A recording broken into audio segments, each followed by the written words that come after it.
My GC co-creators, we're today in California, in the San Francisco Bay Area, with Robert Young. How exciting! It is. From webcam to real. This is incredible. And from Australia. Yeah. You're originally from Australia. To US. To now the US. This is Yeah. exciting how the word speeds up right now. Yes. To bring us all together and to get this information out. This is incredible. It's one of those forces that pull us together very, very quickly at this present time. And I think you've spoken to a lot of people who have expressed that. Yeah. But right now, we sort of got invited over here once again by a group of people that I often speak to from Australia.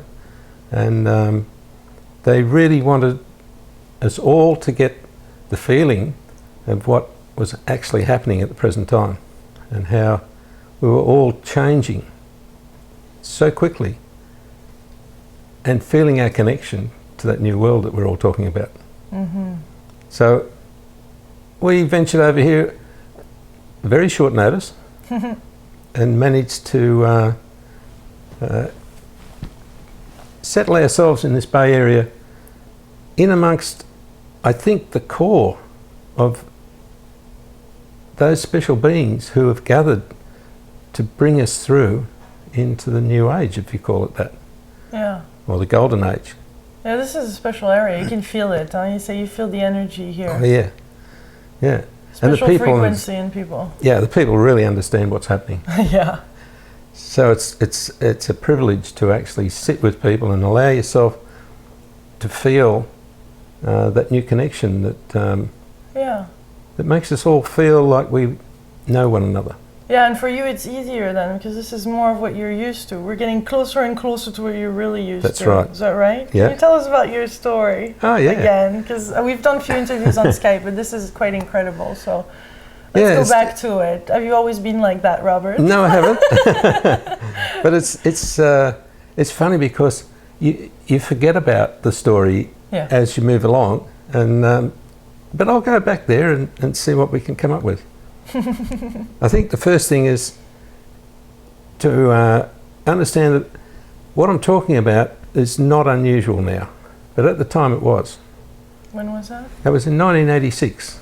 Oh, as well. Interesting. Yeah. William Linville that I've interviewed this week too, there's a walk-in, same thing, 1996. No, mine's 86. Oh, 86. Whoa! Yeah. Okay. He's 10 years before. Yeah. Wow. So I was travelling between Newcastle and Sydney in Australia, and a truck came across the wrong side of the freeway and we had head-on collision. And at the time, I shouldn't have survived. But there are a lot of unusual incidents happened, and yes, I survived. But straight after, I started to write, and I started to find out what really happened at the accident. It was a strange situation for everybody, because at the accident itself, I can clearly remember standing outside the car on a busy freeway in total silence, looking in at this body. And so when I wrote about it, people looked at it and said, "You've had a near-death experience." And I said, "What's that? I have no idea what that is." And since then I've found that it's a little bit more than that. I was actually looking in at the body, and I can remember clearly the frustration of trying to get the hands to work. So I must have dived in there and tried to get everything going. I also remember just after that standing outside the car again in my body, which was a bit strange. If you have a look at the photos of the car, there's not much room to get in and out or even be in there. And at that time, a nurse turned up and looked after me and put me into the back seat of the car, which is really the only part of the car that looked like a car. The front seat, the seats were actually outside the windscreen. It had been pushed back that far. soon after that, she disappeared and a doctor arrived. And he asked where the driver was, because I'm sitting in the back seat. I said, I'm the driver. He didn't believe me, of course, because I looked okay. And after that, he disappeared and paramedics turned up. I've tried to trace the doctor and the nurse, and nobody else saw them, and there's no record of them. So I've got a feeling that there might have been a little bit of intervention there. Yeah. So, but your body, how was your body? It was pretty good, I thought. Bit broken. Afterwards, I found out that I had brain damage and a few broken bones and that sort of thing. Yeah. And it was funny driving back in the ambulance. I felt okay, and I can remember the attendant screwing up his face and saying, "Oh," as we went around the corners. And I said, "What's wrong?" And he said, "Your bones are cracking as we go around the corners." And I said, "Oh, that's interesting." I had no idea. So I had broken sternum in two places, where either side of the seatbelt, so it was a fair impact. And hand and knees and ribs, and so it was repairable. I remember very clearly at the accident, funny part, where the tow truck driver borrowed my pen to write details, and he started to write on the trunk of the car, and I said, "Hey, don't do that, you'll ruin the paintwork." This is the car that's about half as long as it should be. And everybody burst into laughter, and I just continued with the ambulance men into the back of the ambulance, and didn't realise until afterwards that I was still very bright and quite jovial.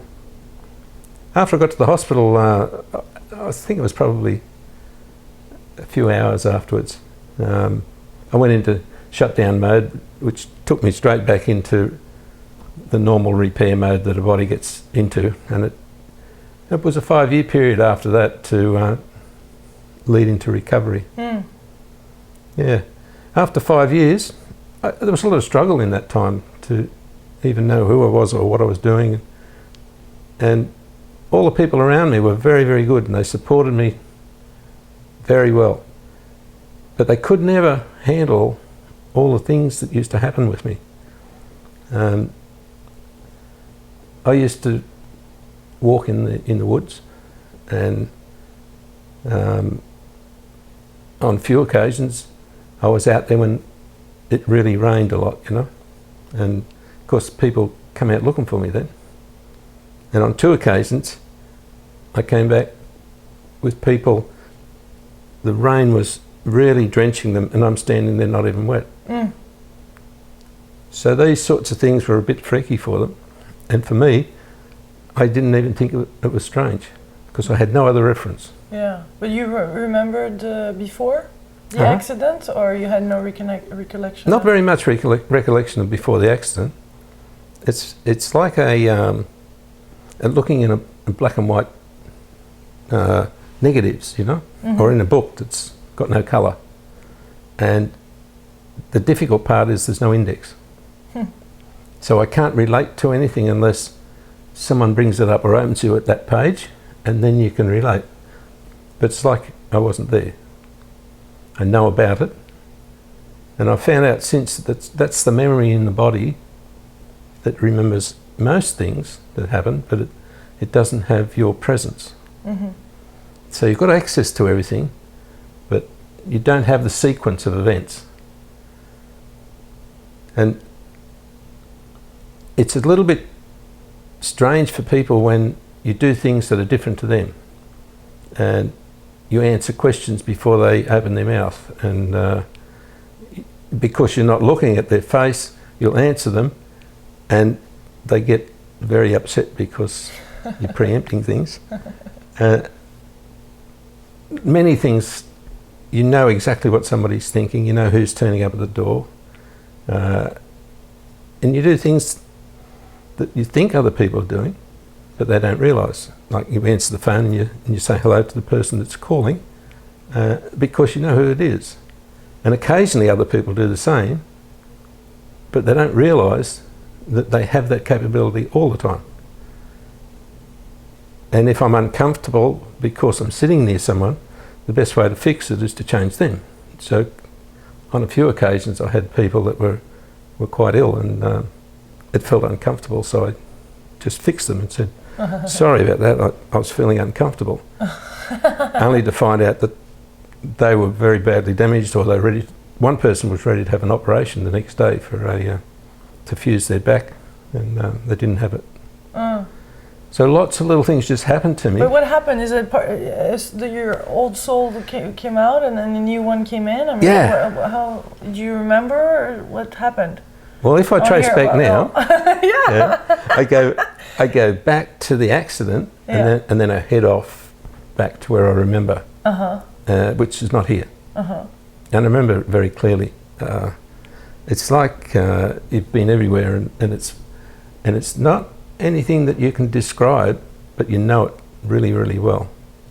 And you can see how things work here. You see things that people should be able to see. There are many things hidden in front of everybody. And I look at them and tell them, can't you see that this energy's happening between people, and that children learn by vibration, by your transmission, because I see it happening. So quite often I describe the best one is and I think I've said it to you, that how the child learns to ride a bicycle. How you hold the seat. The total instruction is pedal and steer. You just put them on the bike, put their feet on the pedals, hands on the handlebars, and the total instruction is pedal and steer. And that's it. Then you hold the seat and off you go. And you don't realise that you're transmitting everything to them. Mm-hmm.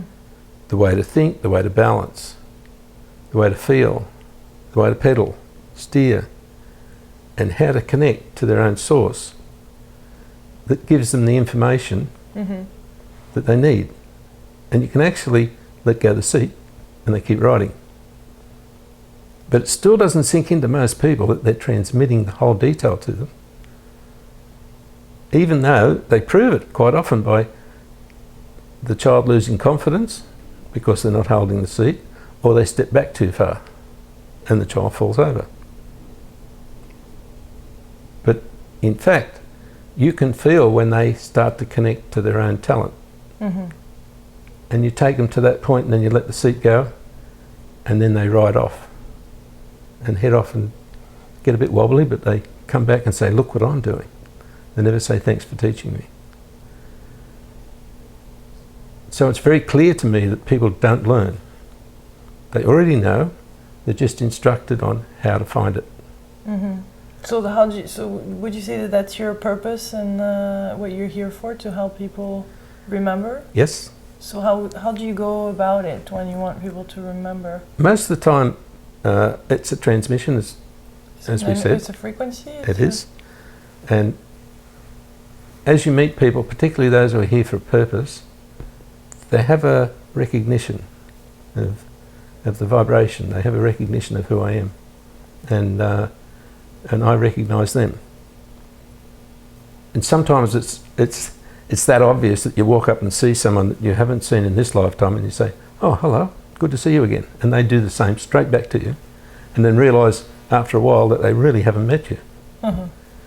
But you know one another very clearly, and that produces a whole new awareness within people, and they realise that they're here for a purpose and they didn't know what it was. But all of a sudden they understand that it's not something that's sitting in their head. It's something that they feel a connection to, and it puts a drive into them that allows them to recognise themselves. And the whole purpose, I think, to be here is to allow people to reach their own elegant being, to know who they are and to accept their own divine self to the extent where they're quite happy to expose it to the world. Naturally and freely. Because at this time, many people who are brilliant beings that I see so brilliantly won't show themselves to the world because they're below their minimum acceptability for themselves. They don't think they're good enough, and so they won't show that divine self because of the history they've had here on earth.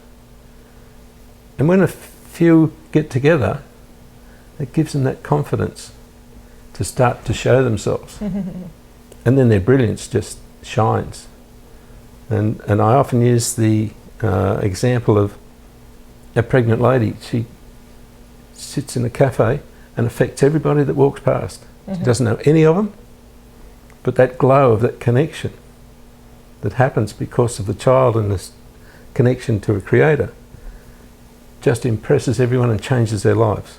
And the ability of us to do that without knowing anybody, we're turning heads all the time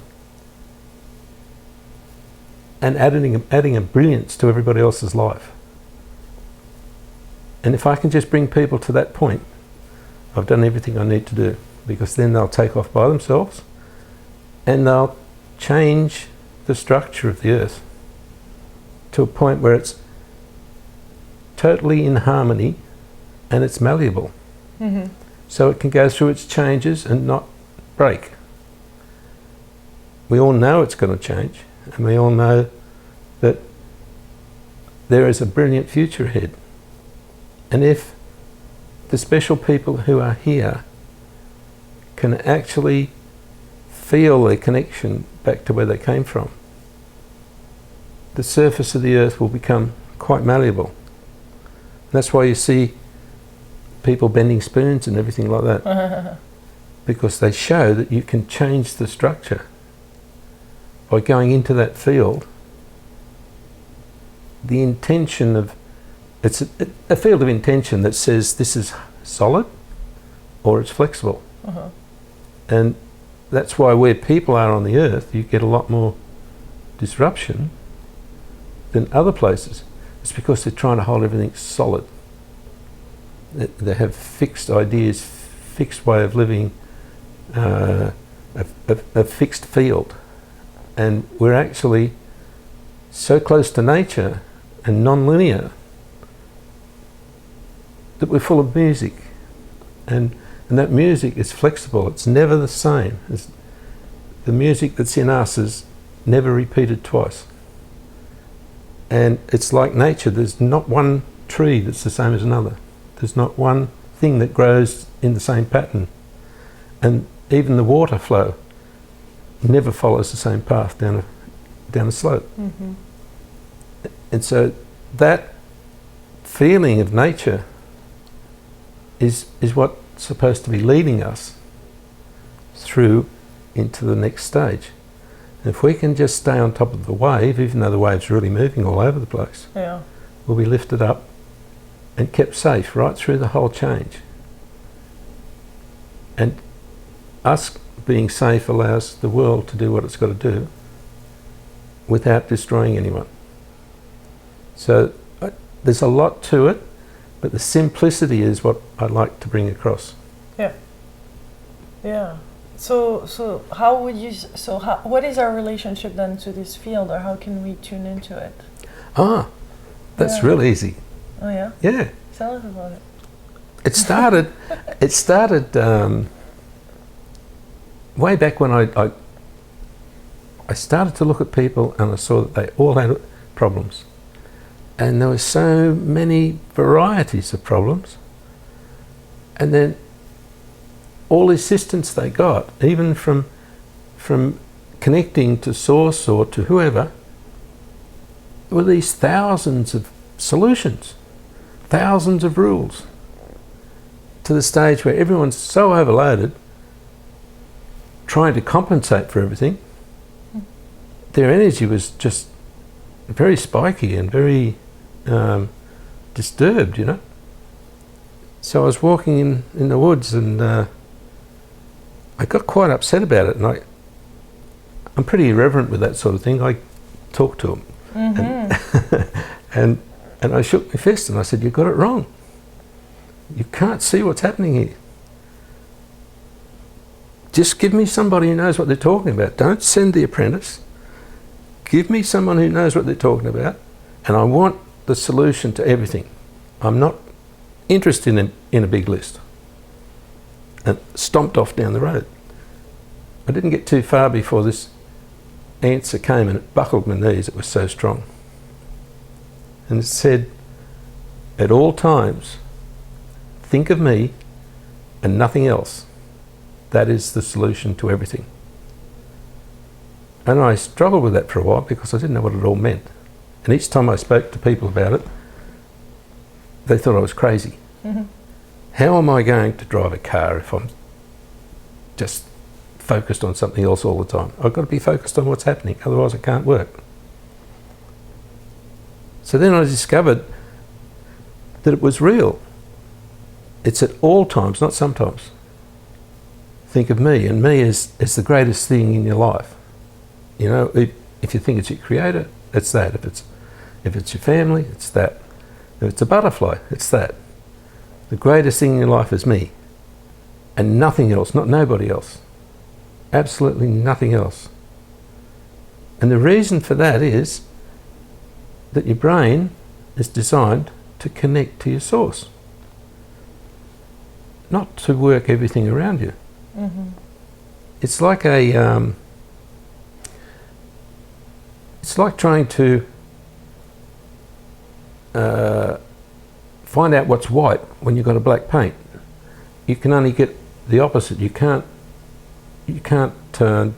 determine what's white. You can only determine what's black. So your brain only determines what's wrong. You ask it what's right, it doesn't know. It'll find another thing that's wrong. It'll manufacture it because it's there to compensate for anything that's wrong and to fix it and get it back in line again. That's why your nervous system is actually supposed to be totally inert. And it only works when your brain finds something out of order. That system works, compensates, changes your program a bit, and everything's smooth again. And that happens all around you, not just in your body. So your brain itself is supposed to be totally connected to your creator. The brain, not the heart. The brain. The brain, totally connected, just like a big plug. It's like TV stations in two cities, right? They transmit between one another, and they've got all this information in there. You know, synchronizing signals and prompts and different channels, and you can select what you like. You pull out a couple of the plugs and start playing with them. You can really make some great experiments. You can test all sorts of things, just like thought. You can build it all, but it's not going anywhere. It's just the technician playing. But when those plugs are pulled out, they forget that the next town that's supposed to be getting all the synchronizing signals and everything, it's got all the wrong channels. It's got speech going in the video channel. It's got synchronizing, switching you onto the wrong channels. Prompts right in the middle of the show. And that's what's been happening to us. Because we're not totally connected, we're disturbed with what's happening. And so you don't know what's happening around you unless you can see it. When you're totally connected, and if you're driving a car, you know the person in front of you is going to turn. You know the kids in the back seat are about to play up. You know everything around you, because that's the nature of who we are. We're knowing beings, and we don't really have to look. It's like you go into a hotel, you won't stand over there because you know there's the wrong character. You know. So that comes from your total connection. It's like when you're connected, all the TVs get turned on around you, and you can see clearly. And I actually see when that's turned off in people, because they get really active at trying to make everything work. And the picture I get is okay, my TV's not working, but the person's is next door. So while they're not looking, I'll jump the fence and plug into their system and steal some of the picture. And this is what we do to one another. So you see people going around stealing energy from one another because their system is not working. The communication system is not working. And it's amazing when you just sit with somebody and say, now connect. And that signal goes straight up. It's just like those photos you see or paintings you see with angelic beings with the yellow, golden light that comes out and joins to the top of their head, and then you see the halo. Well, in fact, as soon as you push your energy up and it connects, you'll feel it come back down, and you'll feel just like champagne bubbles around your head. And you can get a young child and put their hand up and say, hey, feel this. And they'll giggle because they can feel it. It's a physical thing. Once that happens, you start to know everything that's happening around you. That's the point where I can actually add to people's experience and say, now, the next thing that's happening is you're actually now connecting to your Tinkerbell sparkles. And people say, oh, wow, because they remember the Tinkerbell sparkles, and as soon as you fire them up or even mention them, everyone feels it. They go, wow, it's tingly. That's where we're connected to all the different dimensions, and each one of them sparkles. And I can see that in people, and as soon as it happens, they light up. Their whole life changes. All problems disappear because those sparkles, as they really fire up, and you know, if you turn yourself back to being a kid, you can imagine just flicking one of them and it goes bright, and then all the others go bright. That's actually what happens. And the glow from them is actually the field of harmony. And that's the field of harmony outside there in every dimension that we're looking for in this world.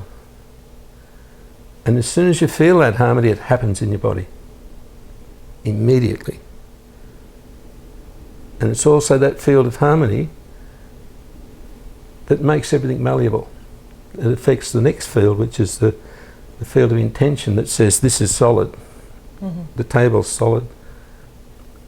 You change that field of intention, things will start to warp. That happens to people occasionally when they're driving a car and they're heading for an accident, and all of a sudden you get this sudden glitch. The accident's gone and you're on the other side of the scene, and you wonder how you missed it. That's when we've actually warped that field. Reality has softened and changed, and it's torn you through the event without you getting affected. That's the miracles. That's where we're very familiar with it, and we're very capable of changing our future. So are we helped by non-physical beings? Oh, yes, all the time. Yeah. Mm. You see them? Yeah. And you've seen a lot of photos recently with orbs. Yeah. They're getting more and more and more with the cameras we've got. They're light beings, and all the experiments that the people are doing of projecting themselves and then taking photos in place that they're projecting themselves to, they get more orbs. So there's a lot of interaction with other beings. And what do you see as far as non-physical beings? You. A big range. I want to get in your world. I love that. That speaks more than what others see. I want to know what you see. Okay. There's many different forms of other beings, but the greatest input we have are the beings that actually look like us. And quite often you'll see children just following something, and you wonder what they're looking at. I do the same. And Barbara says to me, what's there? And I go, oh, I don't know. What are you looking at? Oh, I'm not sure. It's a connection where you can see in a different plane And if you just sit for a little bit, you can then put form to it. And then the ones that are helping us the most are just almost identical to us, but you don't see them with the same eyes. You see them because of you're looking into a space. It feels like another dimension. But they are totally physical, and at times you sit down and you actually feel like you've sat on one. And I've had that experience with an engineer that worked for me, and I was working in Adelaide. And because you were an engineer before, weren't yeah, you? Yeah, that's right. What a difference. Yeah. Right brain, left brain. Yeah, it doesn't sort of fit. Yeah. But I still do engineering occasionally, and I've still got a company that works and engineers working for me. But this incident, we were sitting at a house that I had right on the water in Adelaide, and the dolphins used to come up and just sit there and look at me, and it was great. They'd come in right through the marina. And I was sitting there one day, and I brought the engineer from Newcastle. It's a 2-day drive by car. And he'd driven a car over, and he walked in, and before I could tell him don't sit down, he came and sat on the lounge, similar to us here. And he leapt up in the air, said, "Oh my God, they're not real." And he went white. And he could see them, because every now and then when you're sitting quietly and the light's a little bit dim, you can see the beings as clear as day. But when they really solidify, they're just sitting there with you, enjoying themselves. And he actually sat on one, frightened him badly. He didn't come back. You're something, Robert. It's nice to have this conversation here in California with you. There's a real force here that's allowing the beings to come through very, very clearly. And at times, like the first day I came here, I sat down on the chair there, and it was just like a magic welcome. It was just, you see the shape of this room, it was just like an amphitheatre. It's like the roof disappeared, and they were all there.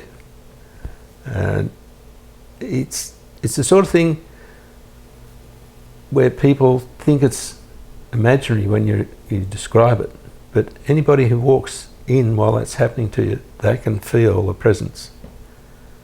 So we've got so much assistance from outside. It's pretty amazing. And the sequence of events that are happening now, you can feel the synchronicity is too much to put it down to chance, particularly when more than one person gets a lead to come to the same place and meet somebody that changes their life. You hear about it every day, particularly around here. Yeah. There are people coming in from all over the world, and they're meeting people that they can actually work with to make a difference. And then we're led. And then they're heading off through the world and elevating the consciousness. And it's a very, very positive move for us right now, because the consciousness that we're talking about is what we can program instantly. The consciousness around us. So, what do you mean by that? Well, for many years, people haven't realised that they actually control how their world is around them. And so that those who are very smart at knowing it have used the media and other things to keep putting the same information across to them until they reprogram their world. I've sat with groups and said, now, really, what you have programmed around you is not real, it's not there. It's really not happening. Let's have a look. Look around the room. There's not a thing wrong. Feel how you feel. There's nothing wrong. Have you got money in your pocket? Yeah. Is there anyone coming in here to get you to pay bills? No. You know, life's really bad if you get a fine, but in fact, the fine's not what did it. Because it arrives in the mail, and you go, oh my God, my life is just ruined because I've got to pay all this money out, and I don't have it. And so the world gets crazy around you. But if you're really smart and you have a look at the date on the fine, it was 2 weeks ago. It wasn't the fine that did it. It was you programming the world around you. So if you can see that, you just stop doing it, because the natural program is there to repair everything. And that's what exists within us. If that you natural ability to get things done and to reprogram everything around you the way you want it. Yeah. You have a look at a young child that's running around and they run into a brick wall. And if you watch them, they bleed, they cry, they end up in hospital. But if you're quiet and you don't move, they look around and they burst into life and run on, totally healed.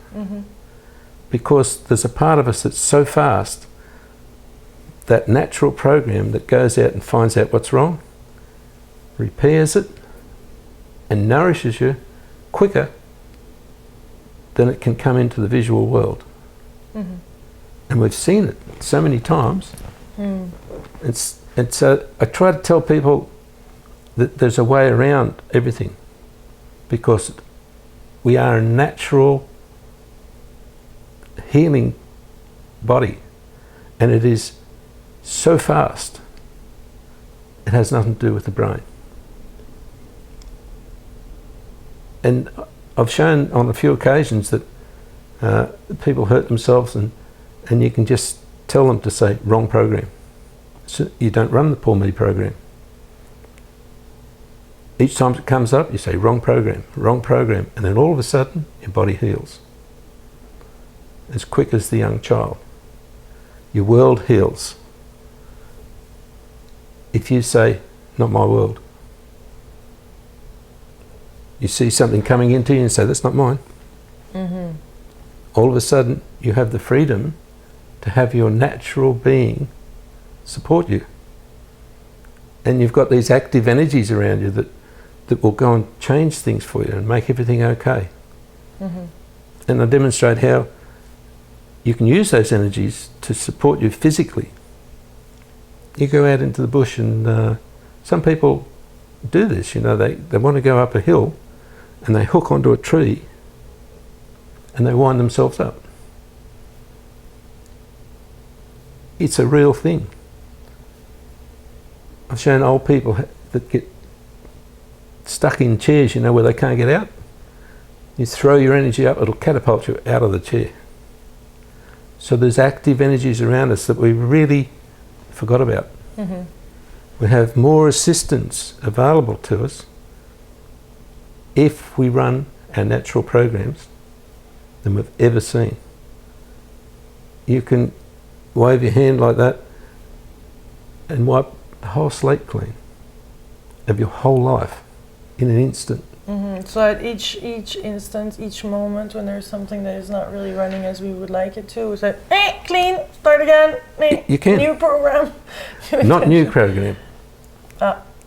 Otherwise you run another modification. Wrong program. Wrong program. Yeah. To recognise that something that's coming at you is not part of your world is very important, because you just got to say it once and the program will fix it. And it will fix not just your body, but every event around you.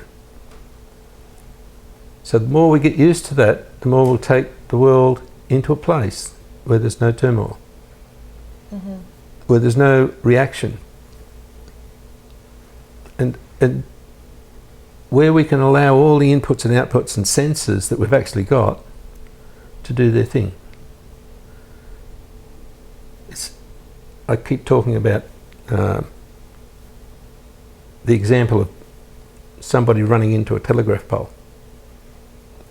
You know, stupid, but sometimes it happens. Mm-hmm. And if you run into a telegraph pole, first thing you want to do is tear out every telegraph pole, get rid of them. That's your first reaction. And that's exactly the same that happens when anything goes wrong. That's our first reaction. But if you really look at what happens, the next time you observe the pole, you don't go and make a plan or a new set of rules so that you don't run into poles. You just observe it and you say, I'm not going to run into it this time. And you don't take any notice of really what's happening, but the next time after that you're just aware that the pole's there. You don't really look at it, you're aware. And then following that, you can talk to somebody, you can do what you like, and you won't run into a telegraph pole. So there's another factor in us that we've forgotten about. There's a set of senses that are much more capable than all the senses that we think we've got. And they work automatically. So real observation is all that it took for it to program itself. And then it works forever until you have a hiccup, and then you just observe again, and it reprograms again. So all the inputs and outputs that we've got to be aware of, and as soon as we're aware of them, they start to work. Mm-hmm.